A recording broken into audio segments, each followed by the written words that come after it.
Hey guys, welcome to Motsoko. In today's video, we are covering river discharge or discharge of a river. Now, river discharge or discharge of a river refers to the flow of water in a river. The flow of water in a river. Now, the water can either flow smoothly or roughly, right? When the water flows smoothly in the riverbed, we call that a laminar flow, right? But look at this diagram. The water is flowing in a chaotic manner. You can see that tumbling in circular motions, right? Now this is the turbulent flow, right? This is a chaotic flow of water, right? It is complex and irregular. But then laminar is a smooth flow of water, right? So discharge refers to the flow of water in a river. It can either be laminar or turbulent. Laminar is when the water flows smoothly. Can you see that? Flows smoothly in a riverbed. When I talk about the riverbed, I'm referring to the surface. There's this surface, the surface whereby the river flows. Can you see this?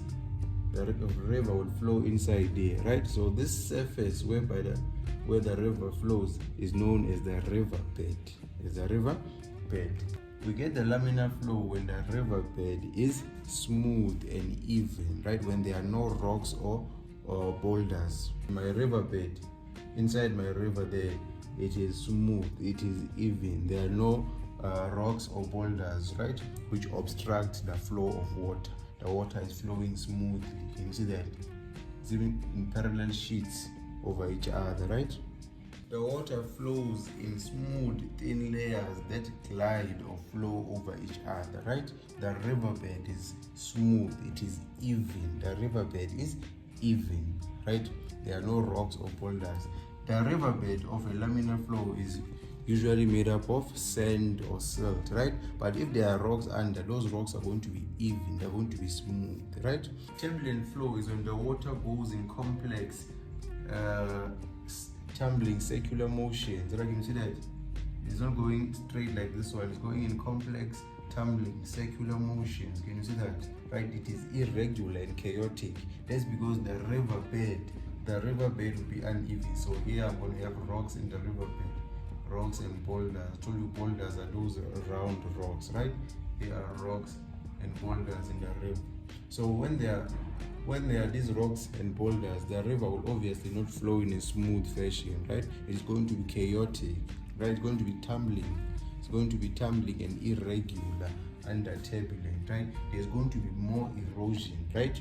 There's going to be more erosion in this case, whereas in laminar flow there's going to be less erosion, right? Because the river is flowing smoothly. But then for turbulent, there's going to be a high rate of erosion on this side, right? Because the riverbed is uneven, which causes our water to go even in circular motions. Look at what's happening here, right?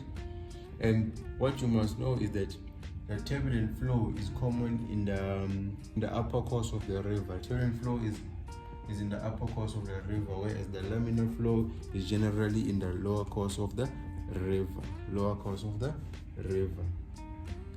Turbulent flow, the riverbed has obstacles. There are obstacles there. In the river is to navigate through these obstacles, right? That's why it cannot go in a smooth manner. It is chaotic and irregular, right? But then for laminar flow, the riverbed is smooth. It is smooth, right? So the water is able to flow in smooth, thin layers, right, and glide over each other.